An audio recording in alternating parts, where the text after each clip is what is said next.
Le Sénégal et la RDC se neutralisent, match nul, un but partout. Et honnêtement, on aurait aimé avoir plus. On aurait aimé avoir plus, un peu plus de buts, un peu de drama.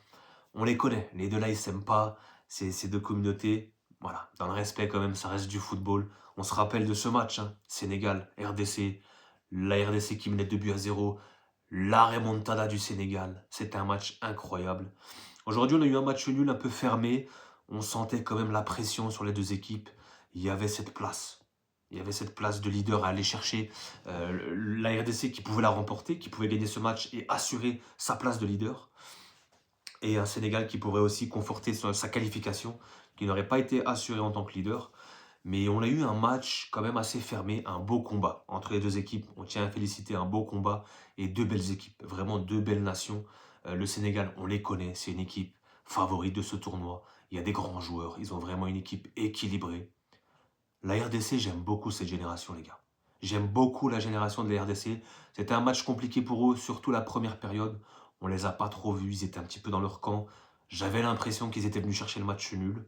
Mais j'ai beaucoup aimé la réaction en deuxième période. Et honnêtement, le peu d'occasions qu'ils ont eues, ils ont réussi à les concrétiser. Et bravo, déjà, j'ai envie de dire bravo à la RDC.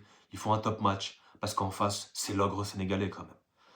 Quand on regarde l'effectif du Sénégal, c'est très équilibré, c'est pas mal. Hein. Tu as de l'expérience entre Edou Mendy, Koulibaly, Sadio Maé, Gana Gueye. Avec tout ça, tu ajoutes des pièces un peu jeunes. Pape Gueye, le double pivot, les deux Gueye. Tu as Ismail Assar, Iliman Ndiaye qui ramène cette touche technique, ce créatif, qui a fait du bien. Hein. Et j'ai le souvenir de cette occasion. Parce qu'il faut qu'on parle d'un numéro 9, Nico Jackson. Il se gère pas, les gars. Comme on dit, chasse le naturel et revient au galop. Nico Jackson. Combien de fois je vais lui tomber dessus, mais sur le match d'ouverture, il met un doublé, il me semble. J'ai pas regardé le match d'ouverture. C'est le premier match que je regarde du Sénégal.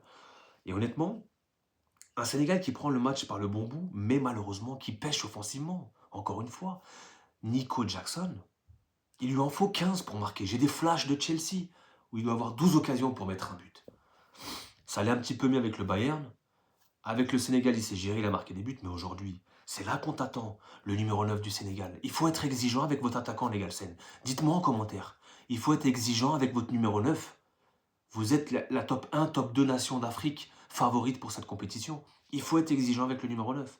Tu as une occasion, il faut que ça rentre. Tu joues contre la RDC. Qu'est-ce qui va se passer dans les matchs à élimination directe? Les quarts, les huitièmes, les demi-finales. Il lui en faudra encore 12 pour marquer un but.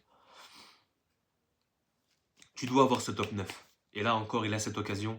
Ndiaye qui fait un super boulot. Vraiment, qui arrive à faire ce contrôle orienté. Il s'échappe, il dribble dans la surface. Petit ballon pour Sadio Mané. L'intelligence et l'expérience de Sadio Mané. Le ballon en retrait.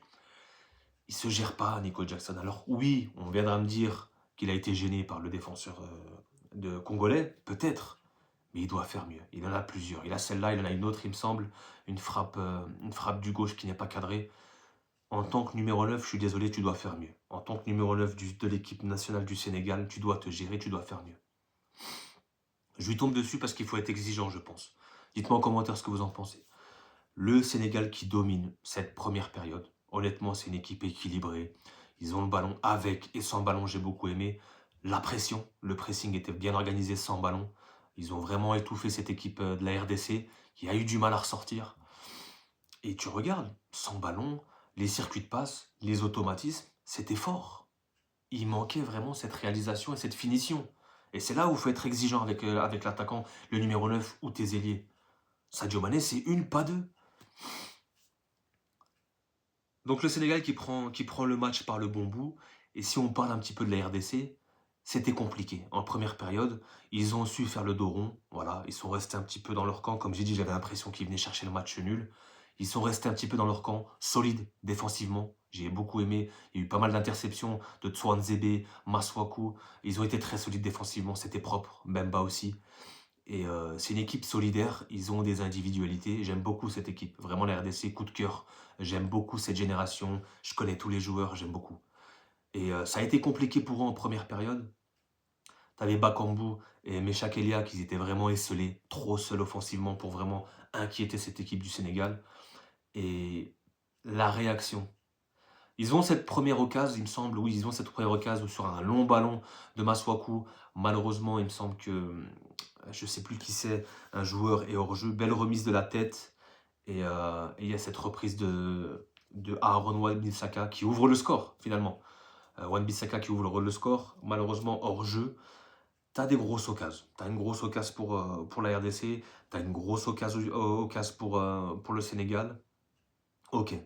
Pour moi, le Sénégal dominait cette première période et j'ai beaucoup aimé la réaction sur la seconde période de la RDC, qui revient d'une bonne manière. Vraiment, les gars, parce qu'en première période, t'arrives pas à avoir le ballon. T'arrives pas à avoir une possession, c'est compliqué. Tu rends le ballon, tu balances.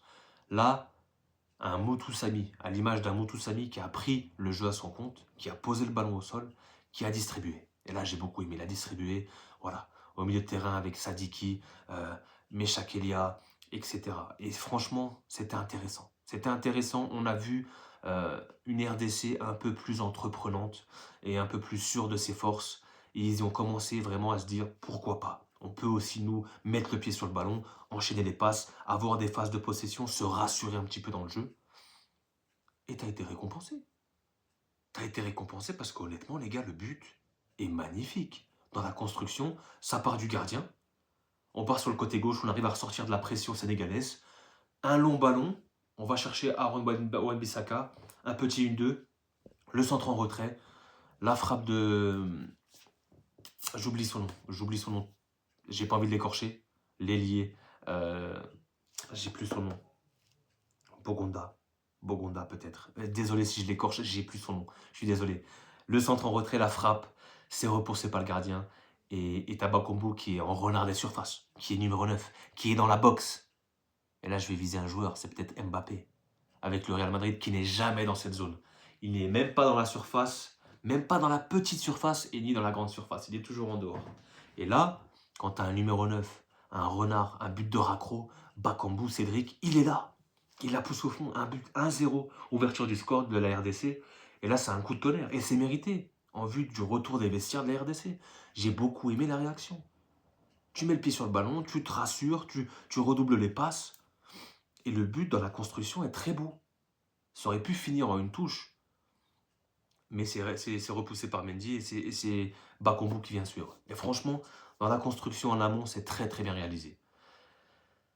Malheureusement, il y a Masuaku qui déconnecte. Je ne sais pas ce qui s'est passé.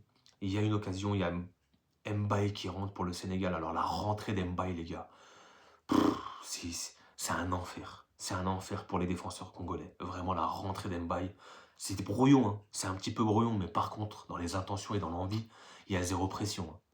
Il n'est pas inhibé par l'événement. Hein. Lui, canne ou pas canne, je joue au Paris Saint-Germain. La rentrée, les courses, les provocations, les différences. C'était incroyable. Et ça part de lui. Ça part de lui. Il provoque, il s'empile face à 2-3 Congolais. Et ça Masuaku qui déconnecte, je ne sais pas ce qui se passe. Il essaye de récupérer ce ballon de la semelle. La double sentence est terrible pour les Congolais. Il y a le ballon raté de Masuaku et il y a la blessure derrière. Je crois que c'est le talon d'Achille. Baye qui part tout seul au but, la frappe, c'est contré par le gardien. Et là, Sadio Mané, c'est une, pas deux, il contrôle, sans froid. Il égalise. C'est dur. Vraiment, c'est dur pour la RDC parce que ils avaient fait le plus dur, en fait. Rester vivant dans cette première mi-temps, revenir avec des meilleures intentions, proposer du beau football, du beau jeu, t'es récompensé, t'as ce but, et derrière, tu t'es puni par Masuaku qui apparemment, j'ai des images où ça passe souvent par lui, c'est un joueur que j'aime bien, mais il est souvent sur les photos de famille, sur les buts de la RDC. C'est souvent lui.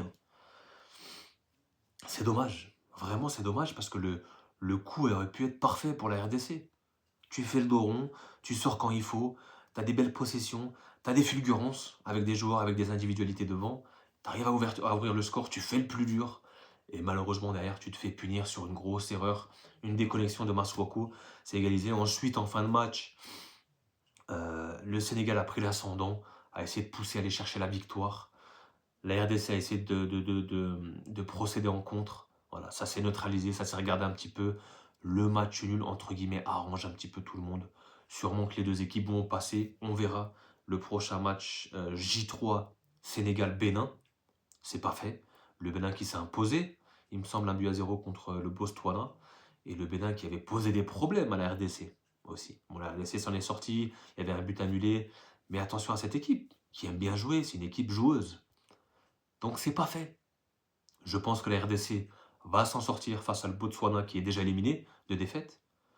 Donc, logiquement, la RDC devrait gagner ce match. Le Sénégal-Bénin sera intéressant. On va suivre ce match et on verra pour la qualif, ça va être hyper intéressant. Mais voilà, on a eu quand même une rencontre où ça s'est rendu coup pour coup. Et c'était intéressant, mais on aurait aimé avoir un peu plus de spectacle et un peu plus de buts, un peu plus de drama. Bon, j'espère que vous avez kiffé le débrief. Pour ceux et celles qui tombent sur cette vidéo, n'hésitez pas à vous abonner, c'est gratuit. Le petit pouce, le petit like aussi. Je dis toujours ça en fin de vidéo, je devrais le dire en début de vidéo. Le petit pouce, on like, on vient en commentaire, on échange. Et puis nous on se revoit ce soir pour Nigeria-Tunisie. Je tremble déjà. Peace!